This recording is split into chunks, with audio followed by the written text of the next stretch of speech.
Today on GrowthShares, we're going to analyze and see whether UnitedHealth Group is a great long-term investment. As part of the healthcare sector, the data and corresponding grades will reflect that so you can compare with other companies in different sectors. This analysis is divided into three factors: the business, the stock, and the price, with each weighted according to their importance.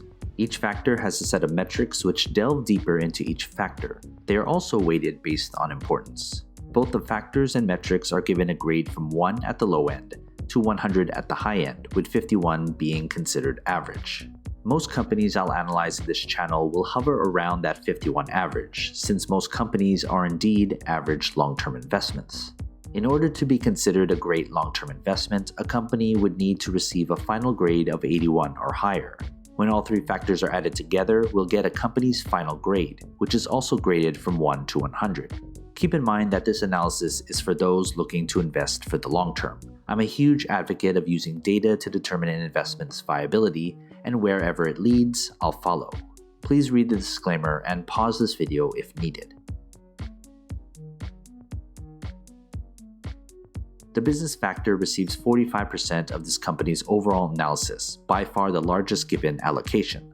Since I look at the viability of a company as a long-term investment, analyzing how it operates and generates positive cash flow is essential in determining whether to invest in it or not. There are 8 metrics that make up the business factor.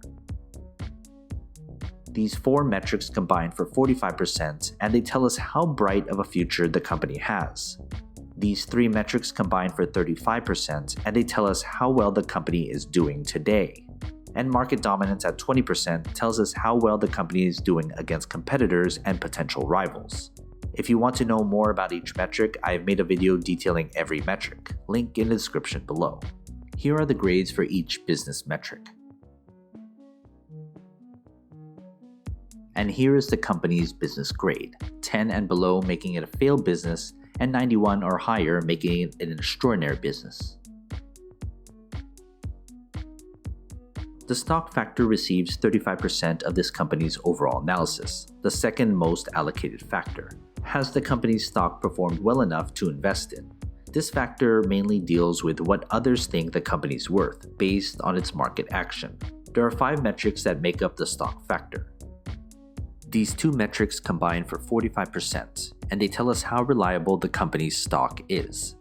These 3 metrics combine for 55%, and they tell us what others think of the company's stock. If you want to know more about each metric, I have made a video detailing every metric, link in the description below. Here are the grades for each stock metric.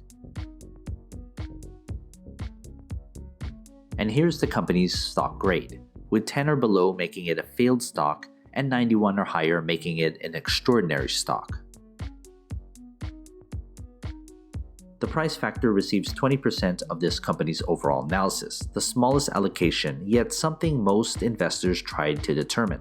Price per share isn't everything, but it does determine the best price at which to invest. However, looking solely at the price regardless of whether the company has a good business or a good stock isn't a good idea, especially if you're looking to invest in this company for the long term.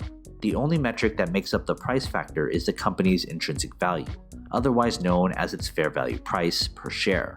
Here's the company's intrinsic value and its price grade, with 10 or below making it expensive, 51 making it fairly valued, and 91 or higher making it a bargain. Before we look at this company's final grade, consider becoming a Patreon member for only $2 per month. As a member, you'll receive a spreadsheet with every grade from every company I've analyzed. It's updated all the time. Go to patreon.com/growthshares or click on the link in the description below. The final grade is the sum of all 3 factors, calculated into a single number graded from 1 to 100, with 10 or below being a failed company, to 91 and higher being an extraordinary long-term investment. Here's the company's final grade and what kind of investment it is. Undoubtedly, you may disagree with this analysis and the grades for this company. Often, owning this stock may give you some bias whether you agree or disagree with this analysis. I look solely at the data and nothing else. There's enough out there to create a narrative and picture of where a company is headed. The grades, factors, and metrics allocation was determined through backtesting and optimal analysis on how to properly look at a company as a long-term investment. I'll be sure to update this analysis if any news or events drastically change the grades I've given this company, so look out for that.